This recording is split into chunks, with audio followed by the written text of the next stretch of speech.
Hey, May, are you going to join us today? Hello, welcome to my YouTube channel. This is the Mellow Mind YouTube channel.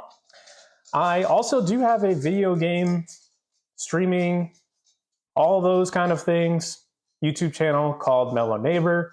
That's my username on Twitch, by the way. If you'd like to see me live, I'm live on Monday and Wednesdays. However, this YouTube channel is dedicated to philosophy, theology, and self-improvement.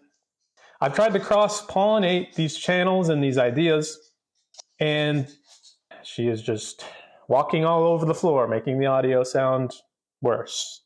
I don't know if the mic is picking it up, but her feet on the floor sound like click, clack, click, clack, click, clack. Please, can you lay down for me, please? Sit. Where are you going? What do you have to do? Do you have to go work? Do you have to go pick up your kids at school? This is what I'm dealing with here.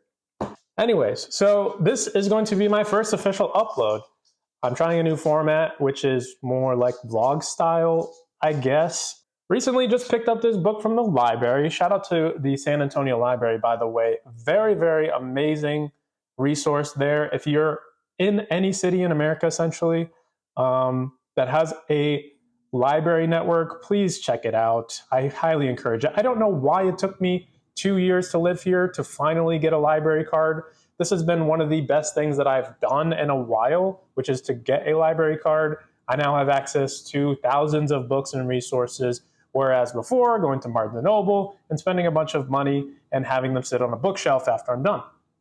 When I can just get the ideas that I need and just put these down on documents that I have in the cloud or on paper, whatever. Anyways, so today we will be going into the book that I have picked up at the library called Practical Theology by Peter Kreeft. I hope I'm not butchering his name. I looked it up on YouTube yesterday, how to say his name, and it's Peter Kreeft, I guess. I was saying Peter Kreeft for a long time because to me the two E's is like reef, whatever. But contained in this book are 350 ways that your mind can help you become a saint. And that's a very lofty goal. However, it's just kind of a catchy way to say how you can rationalize and work on your understanding of theology. This direction comes from Saint Thomas Aquinas, a Dominican priest, very big thinker in the world of Catholics. He has contributed many, many, many works of rationalizing the faith. And I particularly love this kind of stuff because not only are you using your reason faculties, but your spiritual as well, and combining those two things. Because, as we'll get into, the spiritual nature of things transcends, a lot of times, our rational mind. It's not always rational for us to believe in something that we cannot see, hear, taste, and experience on a physical level, where we may otherwise be able to use higher levels of thought to bridge that gap, if you will, which is argued here in one of these chapters. So, as it's outlined, it's 350 ways. I will not most likely be going through every single one of these. That would be 350 uploads. Maybe I'll do that if I get ambitious. But I'm going to start with number 2, which I find very interesting and I want to talk about. And that is the need for theology. So we start with the question, is theology the most important thing you need to know? And so Thomas Aquinas starts to discuss this. Quote, because theology derives its certitude from the divine knowledge, the light of the divine knowledge, that other sciences have certitude from human reasoning, which has error. In other words, can be misled. Thomas also goes on to say that the subject matter within theology transcends human reason. Hence, it is clear to Thomas that from every standpoint, theology is superior to any other sciences.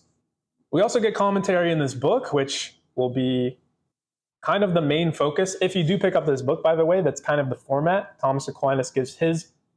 Peter takes an excerpt out of Thomas Aquinas' Summa Theologiae and starts to dissect them for conversation. So he expands on the viewpoint that theology is the most important thing that you have to know, or that you should know. And he argues that theology is not the knowledge of theology, but the knowledge of God. Thomas also argues that theology has two ends, which are contemplative and practical. Practical being the real actions that one can perform. Peter states that theology searches for truth as an end in itself, and that it also leads to a life of acts that both lead and stem from salvation. Theology is the science, logos, of God, theos. I think on one hand that theology is a superior science because it studies the source of all things and should be considered important, but on the other hand, I do not see it as the most important thing that you need to know. I believe that psychology and philosophy are of equal importance. If I was to agree that salvation is the most important thing to a human being, then I would agree that theology is the most important thing that a person should know. However, we are dealing with a mental health epidemic in the United States caused by anxiety and depression on a massive scale. In the case that someone is depressed and anxious, the knowledge of theology is not as important to me as the knowledge of psychology, the study of the mind. Thus, the most important thing to a person that is either depressed or anxious is not theology. I do not agree that hitting people over the head with theology in the Bible, in particular the Christian case, is the best way to fix someone. A lot of people in the Christian community I have seen have just said to pray it away, as we can see in a lot of situations where people will say to pray away something. Fill in the gap. Now, what I'm not saying is that all things that people use, the Bible and Christian theology, to address can be addressed with psychology and philosophy. I am saying that in the case that someone is to go to a person dealing with mental illness actively and say that theology is the most important thing to them to be able to transcend what they're going through, I think that is the wrong thing to say, and I think it is much more accurate to lead them towards psychology and to somebody who is qualified in such field to guide them through a process to get better. Then, once a person has addressed the problem with either psychology, philosophy, or with biology, maybe there's some disease going on, something like that, then they also can start to look at theology. And then I would argue once that is over, whatever hurdle that they had tried to get through, and they are on the better side of that, then theology does then become the most important thing that they should be studying.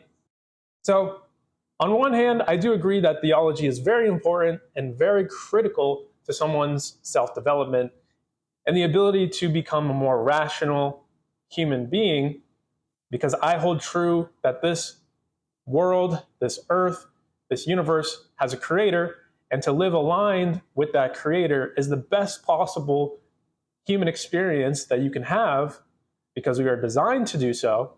I still agree with that, but in the case that someone is either atheist, someone has a mental illness, or is going through something that cannot be solved by theology alone, now we cannot simply make a blanket assumption that theology is the most important thing a person should know. Other sciences may be more important. All right, that's what I got for you guys today. This has been Practical Theology from Peter Kreeft, talking about, is theology the most important thing? And the answer is kind of. Have a good one, guys.